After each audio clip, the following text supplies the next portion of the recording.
नमस्कार। पहले चरण का रण में आपको स्वागत है। मैं हूं राजेश सक्सेना। मध्य प्रदेश की 29 लोकसभा सीटों के लिए 4 चरणों में मतदान होना है। पहले चरण में 6 सीटों पर मतदान होगा। पहले चरण के मतदान के लिए आज शाम चुनाव प्रचार थम गया है। प्रदेश की जिन 6 सीटों पर पहले चरण में मतदान होना है उसमें सबसे hot seat Chhindwara Lok Sabha seat भी शामिल है, जिस पर भाजपा पूरा दमखम लगा चुकी है। पहले चरण में 19 अप्रैल को जिन 6 लोकसभा संसदीय सीटों पर मतदान होना है उनमें सीधी, शहडोल, जबलपुर, मंडला, बालाघाट व छिंदवाड़ा शामिल हैं।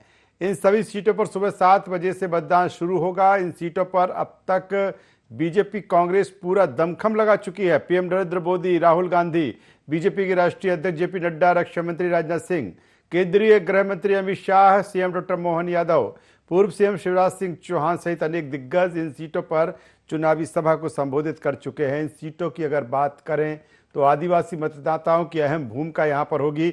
छिंदवाड़ा की सभी सीटें कांग्रेस के पास हैं। वहीं सीधी की अगर हम बात करें तो 8 सीटों में, 8 विधानसभा की सीटों में अगर बात की जाए तो 7 सीधी के पास में है। सीधी की जो सीधी है 8 विधानसभा की सीटें, 7 सीटें भारतीय जनता पार्टी के पास में है और 1 सीट कांग्रेस के पास में है। शहडोल की 8 विधानसभा सीटों में 1 पर कांग्रेस, 7 पर भाजपा का कब्जा। बालाघाट की 8 विधानसभा सीटों पर कांग्रेस भाजपा के पास बराबर 4-4 सीटें हैं। इसके अलावा जबलपुर की 7 विधानसभा सीटों में सिर्फ 1 कांग्रेस, बाकी 6 पर भारतीय जनता पार्टी है। मंडला की 8 सीटों पर 2 पर कांग्रेस, बाकी 5 पर भाजपा का कब्जा है। तो जिस तरह से अगर हम बात करें विधानसभा चुनाव की, तो विधानसभा चुनाव में कई सीटों पर जहां भाजपा लीड करती हुई नजर आ रही है, वहीं छिंदवाड़ा की हम बात करें तो छिंदवाड़ा में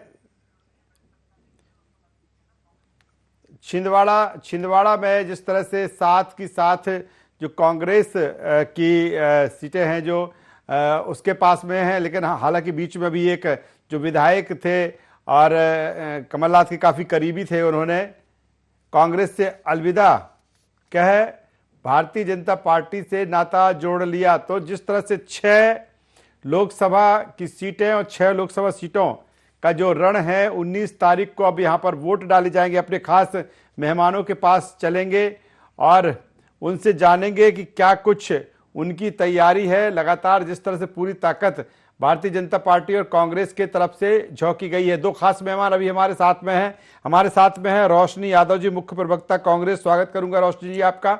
हमारे साथ में है colonel Ishan R ji, media panellist, Bharatiya Janata party Madhya Pradesh. Ishan जी, मैं आपका भी स्वागत करता हूं। रोशनी यादव जी के पास में आता हूं। रोशनी यादव जी, अगर बात करें 6 लोकसभा सीटों की, हालांकि 29 लोकसभा की जो सीटें हैं तो सिर्फ छिंदवाड़ा सीट आपके पास में है, जो 28 भारतीय जनता पार्टी के पास में और 1 सीट आपके पास में। अब इन 6 सीटों की अगर गुणागणित की बात करें तो 6 में से 1 आपके पास में है, 5 भारतीय जनता पार्टी के पास में है।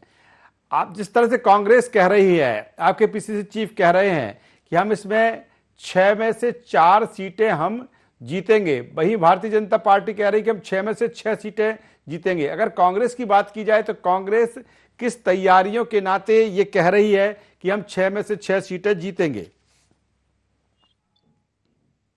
देखिए, कांग्रेस पूरे विश्वास से भरी हुई है और मुझे नजर आता है कि भारतीय जनता पार्टी में एक डर और भय का माहौल बना है, क्योंकि जिस प्रकार से कांग्रेस के मैनिफेस्टो में हम किसान न्याय की बात कर रहे हैं, मजदूर न्याय की बात कर रहे हैं, हिस्सेदारी न्याय की बात कर रहे हैं, महिला न्याय की बात कर रहे हैं, महिलाओं को महालक्ष्मी के रूप में 1 लाख रुपए सालाना उनको पहुंचाने की बात कह रहे हैं, वहीं युवाओं के रोजगार से जुड़े मुद्दे पे हम बात कर रहे हैं और उनको गारंटी दे रहे हैं। इन्होंने किसानों से जो झूठा वादा किया एमएसपी का, वो इनके मैनिफेस्टो में कहीं नजर नहीं आता। तो इन्होंने जो एक झूठा जो संकल्प पत्र, मुझे लगता है उसको संकल्प पत्र नाम नहीं देना चाहिए था। और आप एक दूसरी तरफ देखेंगे कि छिंदवाड़ा में जो है मोदी जी और अमित शाह जी की सभा पूरे मध्य प्रदेश में हर जगह होती है, लेकिन वो छिंदवाड़ा में नहीं जाते, क्योंकि ये उनको मालूम है बहुत अच्छे से कि छिंदवाड़ा हमारे हाथ में नहीं आने वाला। और इनके सारे मध्य प्रदेश के नेता, प्रदेश अध्यक्ष से लेके भारतीय जनता पार्टी, मुख्यमंत्री से लेके कैलाश विजयवर्गीय जो इनके संगठन के बड़े मजबूत प्रोधा कहे जाते हैं, उनको भी लगाया हुआ है। उसके बाद भी ये हमेशा छिंदवाड़ा को जीतने में नाकाम रहे हैं। अब उस किला को ढाने का ये सपना देख रहे हैं, ये पूरा दमखम अपना वहां लगाए हुए हैं, लेकिन लेकिन क्योंकि इनका और कहीं दृष्टि। लेकिन रोशनी जी, आप भी, कांग्रेस भी अब कहने लगी कि हमारी 25 गारंटी है, लेकिन वो तो कह रहे हैं कि हमारी गारंटी के ऊपर गारंटी है, डबल गारंटी है हमारी है, और मोदी मैजिक है। अगर इनकी और डबल गारंटी होती राजेश जी, इनकी डबल गारंटी होती तो आज पूरा देश महंगाई की किल्लत से जूझ रहा है, क्या यह मुद्दा उभर के आता? आज बेरोजगारी, ये 2 करोड़ रोजगार देने की बात करते हैं, तो क्या आज युवा जो है धरने पे बैठ के अपने हक की लड़ाई लड़ते? क्या किसान दिल्ली में बैठ के 700-800 किसान मारे जाते? हर साल 15,000 किसान कर्ज के तले दब करके खुद आत्महत्या कर लेते हैं या मर जाते हैं। और मोदी जी कहते हैं मैं किसानों की गारंटी देता हूं, तो इनकी गारंटी कहां चली जाती? फेल होते हैं। आज जो देश, इस मध्य प्रदेश विकास के आयाम 20 साल, इस मध्य प्रदेश की जनता ने इनको 20 साल दिया है, और अब इस 2.5 साल के कार्यकाल में भी आप देख लें, एक भी ऐसा अनूठा कार्य इन्होंने नहीं नचा। इन्होंने लाडली बहनों से वादा किया था कि 1,000 विधानसभा के बाद हम आपको 3,000 रुपए देंगे। क्या ये उस गारंटी में सफल हुए? लेकिन आज हम अगर महिलाओं को सशक्त बनाने की बात कहते हैं, तो मुझे लगता है एक बहन के खाते में, एक गरीब परिवार के खाते में अगर 8,500 रुपए जाएंगे और सालाना 1 लाख रुपए पहुंचेगा, तो वो जरूर सशक्त होगी। चलिए रोशनी जी, मैं आता हूं, आपके पास में व्यापार आऊंगा, का भी सेकंड सपना राउंड में आपके संभव पास कर में आता हूं। सकती है। कर्नल ईशान आर जी हमारे साथ में है। कर्नल ईशान जी, वो कह रहे हैं कि वो भी 25 गारंटी दे रहे हैं, वो 5 न्याय की बात कर रहे हैं। आप कह रहे हैं कि हमारी डबल गारंटी है, लेकिन दावा 6 सीटों पर उनका भी है कि हम 4 जीतेंगे। आप 6 से 6 सीटें जीतने की बात कर रहे हैं, उसमें छिंदवाड़ा सीट भी शामिल है। राजेश जी, सबसे पहले तो मैं 5 सीटों की पहले बात करता हूं, उसके बाद छिंदवाड़ा पे आऊंगा जी। हमने ये देखना है कि 2009 से लेकर अभी 2019 तक के चुनाव की बात करें तो सीधी में जो वोट परसेंटेज हमारा 2009 में 40% होता था और कांग्रेस 33% पे थी, वहां पे सीधी में 2019 में वो बढ़ के 54.44 हो गया और कांग्रेस 32 पे रह गई। उसी तरह से शहडोल में हम 54 से 60 पर आ गए, मंडला में हम 48 पे रहे, बालाघाट में हम 39 से 50 पे आ गए और जबलपुर में 54 से 65 पर आ गए। तो जहां तक इसका सवाल है कि जनता विश्वास नहीं करती है, जनता ने 2014 में भी हमें आशीर्वाद दिया और उसके बाद हमारे परफॉर्मेंस के बेसिस पर ही, हमारी कार्यों को देखकर ही 2019 में वोट प्रतिशत भी बढ़ाया और हमें पुनः जिताया। जहां तक इसका सवाल है, एक जो कांग्रेस वादा करती चल रही है और आप वो बीजेपी का वक्तव्य लेने लगी है, गारंटी शब्द का इस्तेमाल ज्यादा करने लगी है। 1 लाख रुपए सभी महिलाओं को हर वर्ष देंगे पूरे देश में। 47 लाख करोड़ रुपए कहां से लाएंगे, इसके बारे में कोई विजन नहीं है। तो बात यह होती है कि जब हम संकल्प पत्र की बात करते हैं और बाकी पार्टियां घोषणा पत्र की बात करती है, संकल्प की बात जब होती है तो उसमें दृढ़ निश्चय शामिल हो जाता है, और जब घोषणा पत्र की बात होती है तो वो घोषणा होती है, अनाउंसमेंट है, पूरा होना नहीं होना जरूरी नहीं होता है। जहां तक इसका सवाल है छिंदवाड़ा की सीट की बात अगर हम कर रहे हैं, आज छिंदवाड़ा में कमलनाथ जी और नकुलनाथ जी के परिवार के अलावा कांग्रेस में बचा कौन है, यह प्रश्न है मेरा। सारे लोग तो छोड़ के चले गए, कारण कांग्रेस को और कमलनाथ जी के परिवार को मालूम होगा कि क्या कारण है। कर्नल साहब, जिन 6 सीटों की मैं बात कर रहा हूं, जिन 6 सीटों की मैं बात कर रहा हूं, ये इसमें से 4 सीटें लगभग ऐसी हैं जो कहीं ना कहीं आदिवासी। मैं कर्नल साहब, मेरा सवाल ले लीजिए, पूरा कर लेने दीजिए जी, पूरा ठीक कर है, लेने दीजिए जी जी 10 सेकंड लूंगा मैं, जी 10 जी सेकंड जी। तो जहां तक इसका सवाल है कि कांग्रेस आज की तारीख में बोल रही है कि वो 4 सीट वहां पे प्राप्त कर लेगी या 2 सीट कर लेगी, मैं उस विषय में नहीं जाना चाहता हूं। मैं सिर्फ ये कहना चाहता हूं, चाहे आदिवासी सीट हो, चाहे शेड्यूल कास्ट की सीट हो, चाहे छिंदवाड़ा की सीट हो, सभी वर्गों का आशीर्वाद भारतीय जनता पार्टी को मिल रहा है। इसमें किसी को कोई शक शुबा चलिए नहीं रखना चलिए मैं आता चाहिए। हूं, सेकंड राउंड में आऊंगा, अगले सवाल के साथ आऊंगा। मेरे साथ में देवदत्त दुबे साहब वरिष्ठ पत्रकार जुड़ चुके हैं। स्वागत करूंगा देवदत्त दुबे साहब आपका। और सीधा सा सवाल, छोटा सा सवाल, कि जिस तरह से ये 6 जो लोकसभा की सीटें हैं, इसमें एक छिंदवाड़ा सीट भी शामिल है। भारतीय जनता पार्टी क्लीन स्वीप की बात कर रही है, कांग्रेस कह रही है कि हम इसमें 6 में 4 सीटें जीतेंगे। अगर इस बेल्ट को देखें, इन 6 सीटों की बेल्ट को देखें, तो कहीं ना कहीं आदिवासी बाहुल्य क्षेत्र भी इसमें है। देवदत्त दुबे साहब, किस रूप में देखते हैं इन 6 लोकसभा सीटों को जिसमें 19 अप्रैल को वोट डाले जाएंगे? बिल्कुल, जिस तरह से अपने प्रदेश में 4 चरणों में चुनाव होना है जी, तो कांग्रेस की जो अधिकतम उम्मीद है वो प्रथम चरण के चुनाव में भी है, क्योंकि ये एक प्रथम चरण की जो सीधी, शहडोल, जबलपुर, मंडला, बालाघाट और छिंदवाड़ा सीट है, ये इनमें आदिवासी वर्ग का प्रतिशत ज्यादा है। पिछले विधानसभा चुनाव में भी आदिवासी जो ने थोड़ा कांग्रेस का साथ दिया, केंद्रीय मंत्री फग्गन सिंह कुलस्ते हार गए।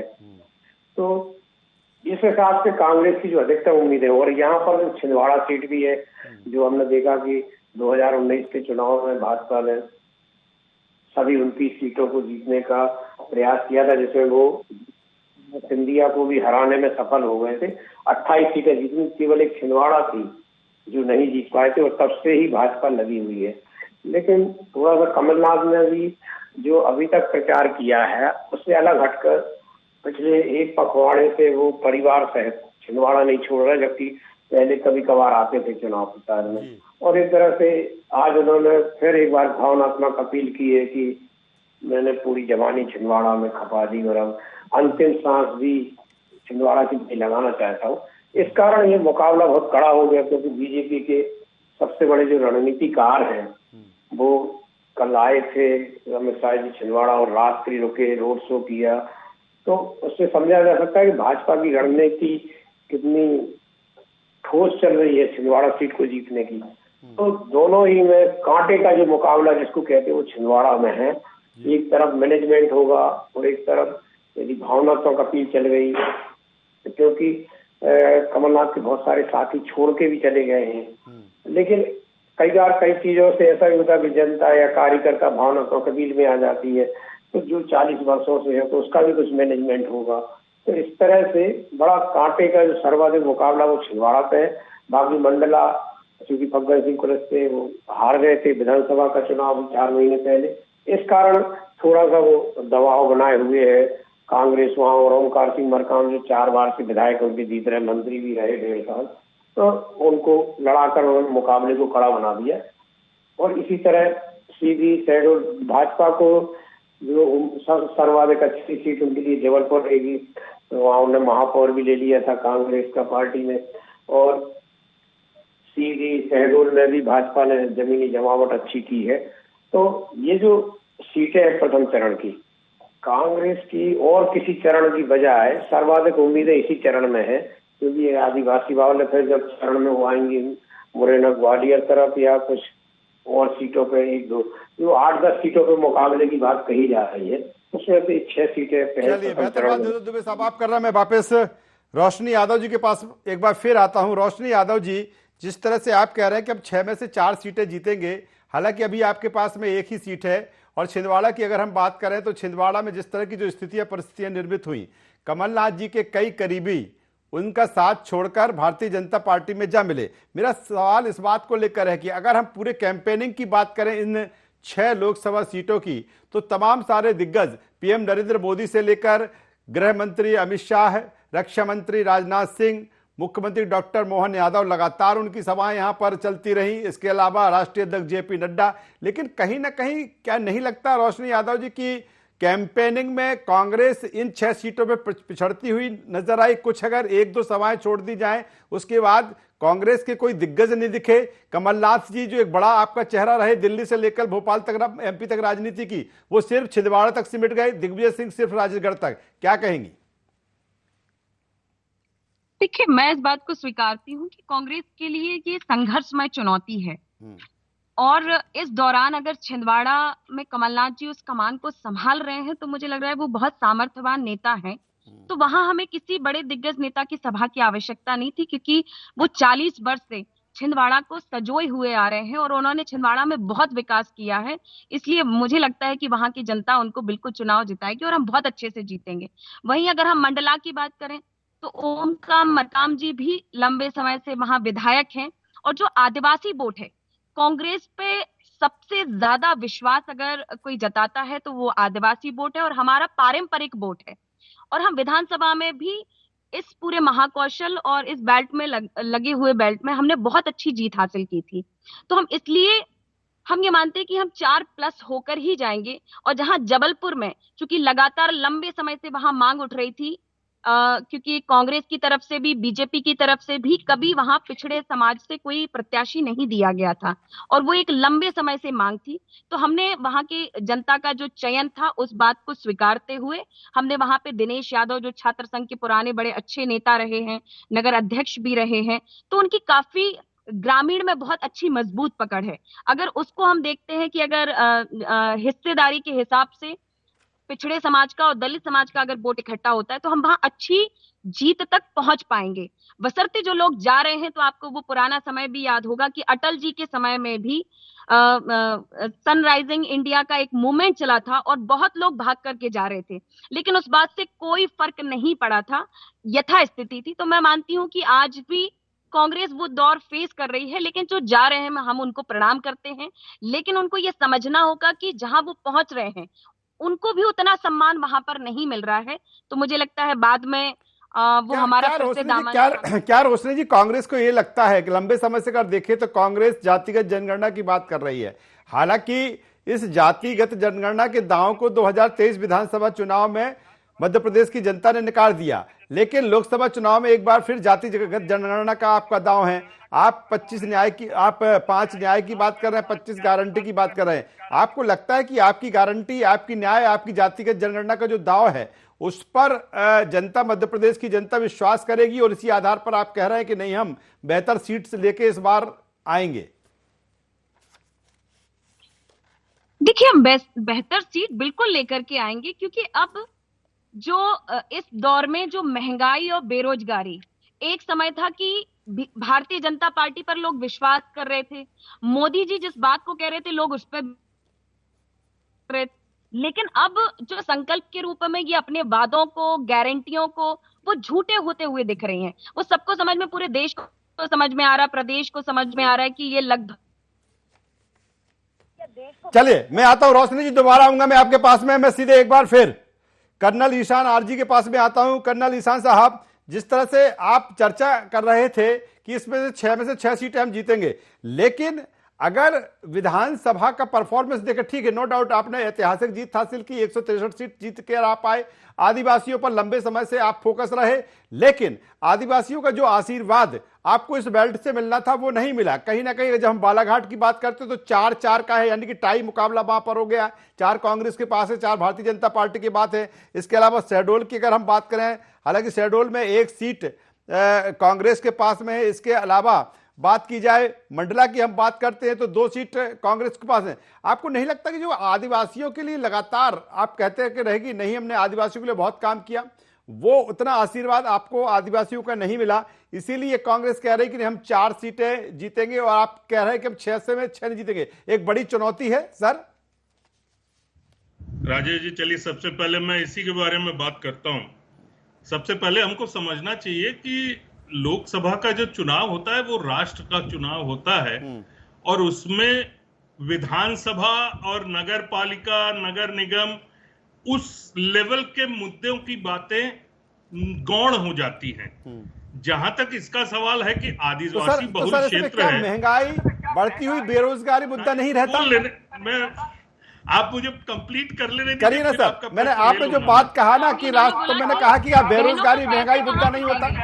तो जो आप अब रोशनी जी बीच में डिस्टर्ब मत चलिए रोशनी जी, मैं आता हूँ।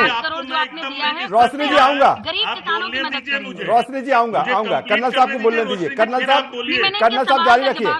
कर्नल साहब जारी रखिए। एकदम सही तरीके से चल रही, उसको चलने दीजिए। कर्नल साहब जारी रखिए। नहीं तो फिर मैं भी टोकूंगा, कोई फायदा नहीं। नहीं सर, वक्त की कमी है, जाया हो जाएगा। बात रखिए आप।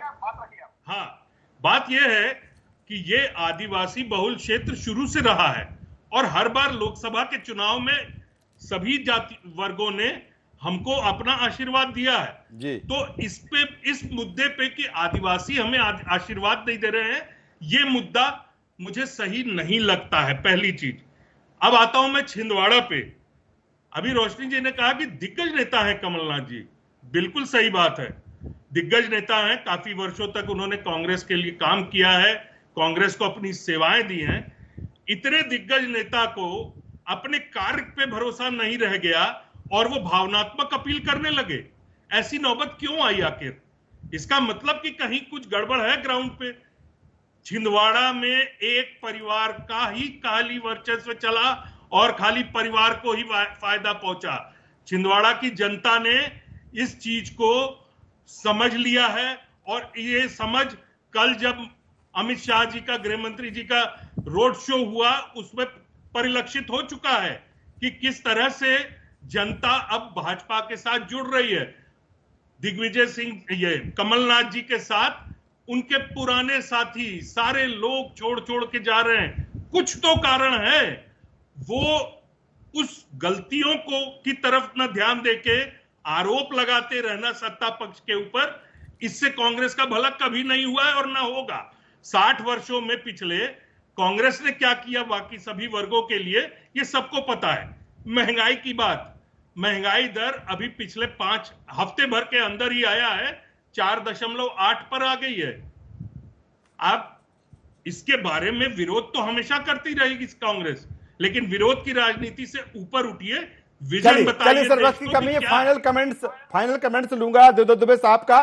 देवदत्त दुबे साहब, जिस तरह से कर्नल ईशान जी कह रहे हैं कि कुछ तो कारण है इसलिए इमोशनल अपील करना पड़ रही है, क्या देवदत्त दुबे जी, कमलनाथ जी घिर गए हैं छिंदवाड़ा में? जिस तरह से जो उनके सबसे निकटस्थ, सबसे विश्वसनीय जो लोग थे, उन्होंने कांग्रेस को अलविदा कहा, उनका साथ छोड़ा, और यही कारण है कि कमलनाथ जी अब पूरी तरीके से छिंदवाड़ा पर फोकस है और उनको यहां तक नौबत आ गई कि वो भावनात्मक कहीं ना कहीं अपील भी करना पड़ रही है। देवदत्त दुबे साहब, जवाब चाहूंगा। कुछ तो कारण नहीं है, बहुत कारण है, और कारण बहुत स्पष्ट है, कोई अंधेरे में नहीं है। क्योंकि जिस तरह से भाजपा ने पिछले 4-5 सालों में छिंदवाड़ा को टारगेट करके रखा है, पिछली बार भी उनका टारगेट था और कमलनाथ के मुख्यमंत्री रहते हुए वहाँ 35,000 पे नकल चुनाव जीत पाए। और अभी भाजपा जिस तरह से तोड़ रही है, एक विधायक अमरवाड़ा के पार्टी में भाजपा में आ गए, दूसरे विधायक को परसों नोटिस मिला था, और समझो आप भाजपा के सबसे बड़े जो रणनीतिकार माने जाते हैं, गृह मंत्री अमित शाह वहाँ रात रुक रहे हैं जबकि पूरे देश में चुनाव चल रहे हैं। तो ये कारण पर्याप्त है। कैलाश विजयवर्गीय कब से वहां जा रहे थे, पटेल, विष्णुदत्त शर्मा, मुख्यमंत्री मोहन यादव कितनी बार जा चुके। तो ये सब ओपन कारण है कि भाजपा बिल्कुल टारगेटेड है छिंदवाड़ा। तो कमलनाथ ये चीज समझ रहे हैं, जिस तरह से उनके लोग भी छोड़ के जा रहे हैं, इसीलिए वो पहली बार मैंने कहा कि छिंदवाड़ा छोड़ के नहीं गए। नहीं था कोई भी चुनाव हो, वो अपने समर्थकों के पास सभाएं करने, विधानसभा, लोकसभा, किसी भी चुनाव में जाते थे और छिंदवाड़ा 1-2 बार फॉर्म भरा या 2-4 दिन का समय देते थे बीच बीच में, लेकिन इस बार नहीं छोड़ पा रहे क्योंकि स्थिति बहुत जटिल हो गई। चलिए, वक्त की चूंकि कमी है तो 6 सीटों पर जो रण है, जो संग्राम है, और अब जनता 19 अप्रैल को वोट डालेगी इन 6 लोकसभा सीटों को लेकर, और देखना होगा वो मनपसंद अपना जो प्रत्याशी है उसको चुनती है, और लोकतंत्र और प्रजातंत्र का जो उसको अधिकार मिला है कहीं ना कहीं वो उसका उपयोग करेगी। मैं तीनों खास मेहमानों का यहां पर धन्यवाद करता हूं, शुक्रिया करता हूं। तो कुल मिलाकर जिस तरह से 6 लोकसभा सीटों को लेकर जो चुनाव प्रचार था वो थम चुका है। 19 तारीख को सुबह 7 बजे से अब वोट डाले जाएंगे, और जिस तरह से दावे किए जा रहे हैं अपनी अपनी जीत के, लेकिन जनता तय करेगी कि वो किसको इन 6 लोकसभा सीटों पर सिरमौर बनाती है। IND एनालिसिस से बस इतना ही। IND 24 पर खबरों का सिलसिला लगातार जारी है, आप बने रहिए हमारे साथ। नमस्कार।